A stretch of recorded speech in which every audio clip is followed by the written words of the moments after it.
Can win, তুমিও জিতবে, তুমিও সফল হবে, তুমিও সাকসেস হবে, তোমাকেও সফলতা অর্জন করতেই হবে।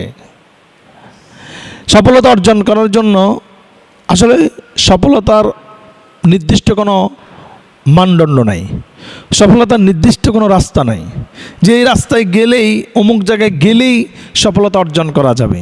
আরে ভাই, আজকে হয়তো তুমি চিন্তা করতেছো আমার যদি একটা মোটরসাইকেল থাকতো তাহলে তো আমি সফল হতাম। হয়তো তুমি যে একটা মোটরসাইকেলের স্বপ্ন দেখতেছো, একটা পালসার মোটরসাইকেলের স্বপ্ন দেখতেছো, অথবা একটা R15 মোটরসাইকেলের স্বপ্ন দেখতেছো, কিন্তু কেউ না কেউ এই মোটরসাইকেলটা অলরেডি ব্যবহার করে শেষ করে দিয়েছে। তার মানে আজকে যেটা তোমার কাছে সফলতা, কারো কাছে এটা সফলতাই নয়, কারো কাছে এটা একেবারে তুচ্ছ তাচ্ছিল্য। আজকে হয়তো তুমি হাঁটতে পারতেছো, তোমার পা আছে, হাত আছে, কিন্তু কারো কারো স্বপ্ন হচ্ছে ইস আল্লাহ যদি আমাকে একটা পা দিত, আল্লাহ যদি আমাকে একটা হাত দিত।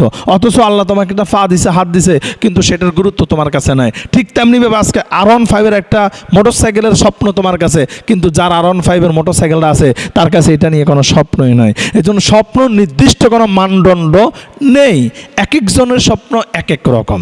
কারো হচ্ছে R15 একটা মোটরসাইকেল হইলেই সে সফল, সে সাকসেস হয়ে যাবে। আবার কোনো ব্যক্তি আছে সে তার লাক্সারিয়াস একটা হ্যান্ডসাম একটা প্রাইভেট কার হইলেই তার স্বপ্ন বাস্তবায়ন হয়ে যাবে। আবার কারো কারো স্বপ্ন হচ্ছে সেই যদি 20 লাখ 30 লাখ 50 লাখ টাকা দামের যদি একটা ফ্ল্যাট, একটা ঘর তুলতে পারতো, একটা বাড়ি করতে পারতো জাঁকজমক করে, তাহলে এটাই তার স্বপ্ন। অর্থাৎ স্বপ্ন এক এক রকম, এক একজনের স্বপ্ন এক এক রকম, এক একজনের ড্রিম এক এক রকম। এর জন্য তোমার স্বপ্ন কি? তোমার স্বপ্নর পিছনে তোমাকে দৌড়াতে হবে, তোমার স্বপ্নের পিছনে তোমাকে ছুটতে হবে, তোমার স্বপ্নের পিছনে অবশ্যই তোমাকে হাঁটতে হবে। তুমি যদি একটা জায়গায়, 10 জায়গায় তোমাকে সফল হতে হবে না। তুমি যদি একটা জায়গায় যদি সফলতা অর্জন করতে পারো, 10টা জায়গার সফলতা তোমার কাছে আসে নাড়া দিবে, তোমার কাছে এসে ধরা দিবে। এই জন্য এমন একটা কাজ করতে হবে, এমন একটা জায়গায় তোমাকে ছুটতে হবে, যেই কাজ, যেই ছুটার কারণে তুমি সফল হতে পারবে। এতে করে তোমার নিজের সম্মান বাড়বে, তোমার পরিবারের সম্মান বাড়বে, তোমার একজনের সফলতার পিছনে আরও অসংখ্য মানুষ সফলতা অর্জন করতে পারবে। একজন বেলুনওয়ালা যখন বেলুন, অর্থাৎ আমরা যেটাকে যে বটকা বলি আর কি, বেলুন, এই বেলুন যখন তিনি বেলুনের ভিতরে গ্যাস ঢুকিয়ে, পাম্প ঢুকিয়ে তিনি কি করলেন? ছেড়ে দিলেন। কেন ছাড়লেন? কারণ তিনি যখন বেলুন নিয়ে আসছে বিক্রি করার জন্য, তখন দেখতেছে তেমন কোনো বাচ্চা দেখা যাচ্ছে না। অর্থাৎ বেলুন তো বাচ্চারা বিশেষ করে কিনে, এগুলো নিয়ে তারা দুষ্টামি করে। কিন্তু যখন যে দেখতেছে যে তার কোনো বেলুন বিক্রি হচ্ছে না, তখন সে একটা টেকনিক অবলম্বন করলো। সেই একটা বেলুনের ভিতরে পাম্প ঢুকিয়ে, গ্যাস ঢুকিয়ে বেলুনটাকে আকাশের মধ্যে ছেড়ে দিল। তিনি এটাকে আকাশের মধ্যে ছেড়ে দিলেন, কারণ তোমাকে সফল হতে হলে কিছু কিছু জিনিস তোমাকে ছেড়ে দিতে হবে, কিছু কিছু জিনিসের মূল্য তোমাকে খোঁজা যাবে না, কিছু কিছু জিনিসের অর্থাৎ লসটা তোমাকে ধরতে হবে না। কারণ তুমি সফলতা অর্জন করতে হলে তোমাকে কিছু না কিছু অবশ্যই হারাতে হবে। তিনি কি করেছেন? এই বেলুনটাকে ছেড়ে দিয়েছেন। এটা তিনি আর পাবেন না, এটা তার হাতের নাগালে আসবে না। তিনি এই সিদ্ধান্ত নিয়েই কিন্তু বেলুনটাকে ছেড়ে দিয়েছেন। যখন বেলুনটাকে আকাশের মধ্যে ছেড়ে দিয়েছেন, খোলা আকাশের মধ্যে যখন এই লাল নীলের যখন বেলুনটা যখন উঠতেছে, তখন বাচ্চারা বাসা থেকে বা বিভিন্ন অবস্থান থেকে যখন তারা দেখতেছে, তখন তারা খুঁজতেছে আশেপাশে কোথায় কে বেলুন বিক্রি করতেছে, আমি এরকম একটা বেলুনকে আকাশের মধ্যে ছেড়ে দিব, এরকম একটা বেলুন দোয়াবো। এইভাবে করে যখন বাচ্চারা আসতেছে, বেলুন যখন নিচ্ছে, বেলুন বিক্রি হচ্ছে, কিছুক্ষণ পরে পেছন থেকে একটা বাচ্চা এসে বেলুনওয়ালার জামা টান দিয়ে বলতেছে, হে আঙ্কেল, কালো রঙের বেলুন অথবা লাল রঙের বেলুন কি আকাশের মধ্যে উড়বে? তখন আঙ্কেল বলতেছে, হে বাতিজা, বেলুন আকাশে উড়ার জন্য কোনো কালারের প্রয়োজন হয় না। লাল হোক, নীল হোক, সবুজ হোক, যেই কোনো কালারে হোক না কেন, কোনো কালারের প্রয়োজন হয় না। তাহলে কিসের প্রয়োজন হয়? বলে যে প্রয়োজন হচ্ছে গ্যাস, প্রয়োজন হচ্ছে পাম্পের। অর্থাৎ এর ভিতরে যদি হাওয়া থাকে, তার ভিতরে যদি গ্যাস থাকে, তার ভিতরে যদি পাম্প থাকে, তাহলে বেলুনটা আকাশের মধ্যে উড়বে। তার মানে আপনি আপনার জীবনে যদি সফলতা অর্জন করতে চান, আপনি মানুষটাকে খাটো, আপনি মানুষটাকে লম্বা, আপনি মানুষটাকে কালো, আপনি মানুষটাকে সুন্দর, আপনার মানুষটাকে একটা পাও আছে নাকি আরেকটা পাও নাই, একটা হাত আছে নাকি আরেকটা হাত নাই, ডাজেন্ট ম্যাটার। এগুলা দেখার কোনো বিষয় না, এগুলা দেখার কোনো প্রয়োজন নাই।